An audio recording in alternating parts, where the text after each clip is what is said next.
ஓம் சாந்தி. 21/10/2025 செவ்வாய்க்கிழமை.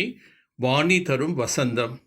இனிமையான குழந்தைகளே, அதிகாலையில் எழுந்து பாபாவோடு இனிமிலும் இனிமையான விஷயங்களை பேசுங்கள். ஞானத்தை சிந்தனை செய்ய அதிகாலை நேரம் மிகவும் நல்லதாகும். பகவான் எது வேண்டுமானாலும் செய்ய முடியும். அனைத்தும் அவருடைய கைகளில்தான் இருக்கின்றது என்று அவர்கள் சொல்கிறார்கள்.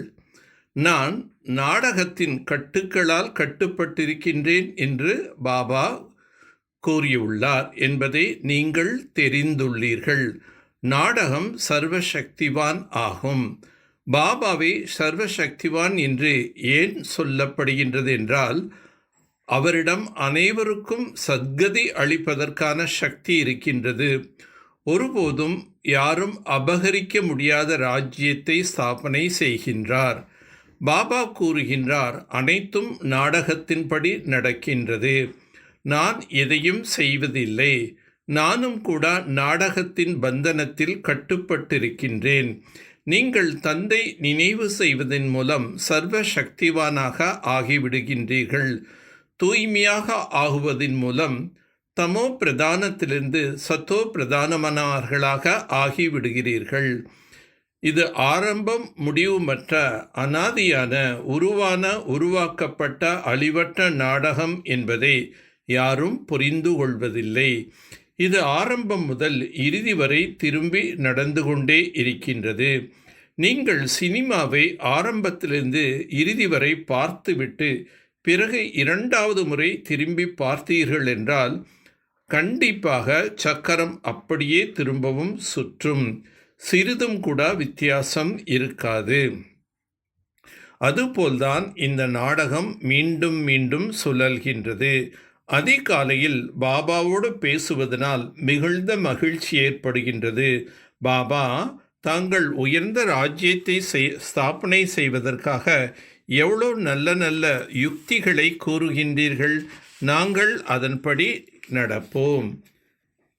பக்தி மார்க்கத்தில் பிறவிகளாக எவ்வளோ செலவு செய்தீர்கள், எவ்வளோ ஏமாற்றம் அடைந்தீர்கள், எத்தனை குருமார்களிடம் சென்றீர்கள்.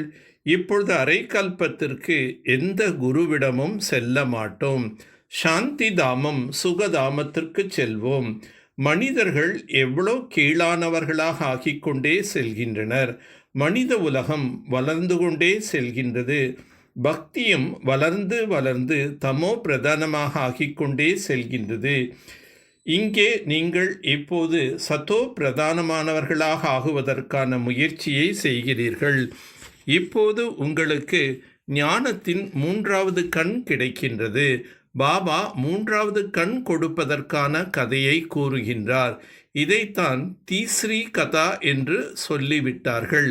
தீஸ்ரீ என்றால் 3வது கண்ணின் கதை. இதனை அமரக்கதை, சத்தியநாராயணன் கதை என்றெல்லாம் புகழ் பாடப்படுகின்றது. குழந்தைகளாகி நீங்கள் ஞானத்தின் மூலம் தன்னிறைவு பெற்றவர்களாக ஆகின்றீர்கள். கலியுகத்தை பாருங்கள், சத்தியுகத்தை பாருங்கள். இரவுக்கும் பகலுக்கும் ஆன வித்தியாசம் இருக்கின்றது.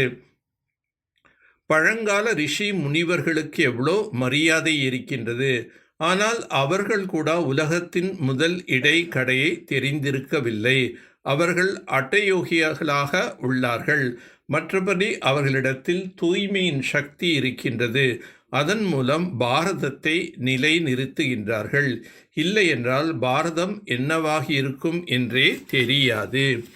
இப்போது குழந்தைகளாகி நீங்கள் 3 காலத்தையும் அறிந்தீர்கள். இப்பொழுது பாபா கூறுகின்றார், இந்த மோசமான சரீரத்தினை விட்டு விடுங்கள்.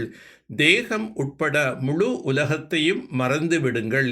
இதனைத்தான் எல்லையற்ற சந்நியாசம் என்று கூறப்படுகின்றது. அதிகாலையில் எழுந்து பாபாவோடு இனிமேலும் இனிமையான விஷயங்களை பேச வேண்டும்.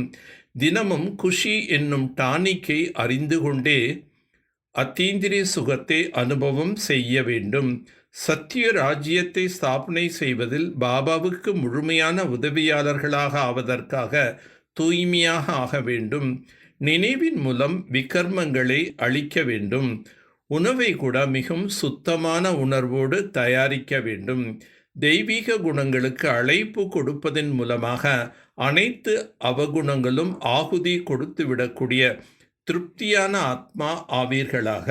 எப்படி தீபாவளியின் பொழுது குறிப்பாக சுத்தம் செய்வது மற்றும் சம்பாதிப்பதன் மீது கவனம் வைக்கின்றார்கள், அதே போல நீங்களும் எல்லா விதமான பரிசுத்தம் மற்றும் வருவாயினுடைய லட்சியம் கொண்டு திருப்தியான ஆத்மா ஆகுங்கள். திருப்தி மூலமாகத்தான் அனைத்து தெய்வீக குணங்களை வரவழைக்க முடியும். பிறகு அவகுணங்களை ஆகுதி இயல்பாகவே ஏற்பட்டுவிடும். உள்ளுக்குள் இன்னும் மீதமிருக்கும் பலகீனங்கள், குறைகள், பலமற்ற தன்மை, உணர்ச்சி வசப்படும் தன்மை போன்றவற்றை முடித்துவிட்டு இப்போது புதிய கணக்கை ஆரம்பியுங்கள். மேலும் புதிய சம்ஸ்காரங்களின் புதிய ஆடையை தரித்து உண்மையான தீபாவளியை கொண்டாடுங்கள். ஸ்வமானம் என்ற இருக்கையில் எப்போதும் நிலைத்திருக்க வேண்டுமென்றால் திட சங்கல்பம் என்ற பெல்ட்டை அணிந்து கொள்ள வேண்டும். இந்த ஈஸ்வரிய ஞானம் மிகவும் சுலபமானது மற்றும் எளிமையானது. ஆனால் உலகத்தினர் அட்டயோகம் செய்கிறார்கள். இதனால் எந்த ஒரு பிராப்தியும் கிடைப்பதில்லை. இந்த ஞானம் மிகவும் சரளமானது. சுயம் பகவான் படிப்பித்து கொண்டிருக்கின்றார் என்பதை நாம் நமது அனுபவத்தின் மூலம் தெரிந்து கொண்டுள்ளோம். ஒன்று, தூய்மையாக ஆகின்றோம். இரண்டாவது, கர்ம பந்தனங்கள் முடிவடைந்து கர்மாதித் நிலை அடைகின்றோம். சர்வசக்திவான் பரமாத்மாவின் நினைவின் சக்தி என்பது இருக்கின்றது. அமைதி சக்தியின் பிரயோகம் முதலில் சுயத்தின் பொருட்டு உடலின் வியாதியின் மீது செய்து பாருங்கள். இந்த சக்தி மூலம் கர்ம பந்தனத்தின் ரூபம் இனிமையான சம்பந்தத்தின் ரூபமாக மாறிவிடும். இந்த கர்ம கணக்கு, கர்மத்தின் கடுமையான பந்தனம் அமைதி சக்தியின் மூலம் தண்ணீர் போடு போட்டது போல் மிகவும் இலகுவாக மாறிவிடும். கர்ம கணக்கு அனுபவித்து கொண்டிருக்கின்றேன் என்று தோன்றாது. சாட்சி நிலையில் இருந்து பார்ப்பவராக ஆகி இந்த கணக்கு வழக்கையும் காட்சியையும் பார்த்து கொண்டே இருப்பார்கள். நல்லது. ஓம் சாந்தி. ஓம் சாந்தி. ஓம் சாந்தி.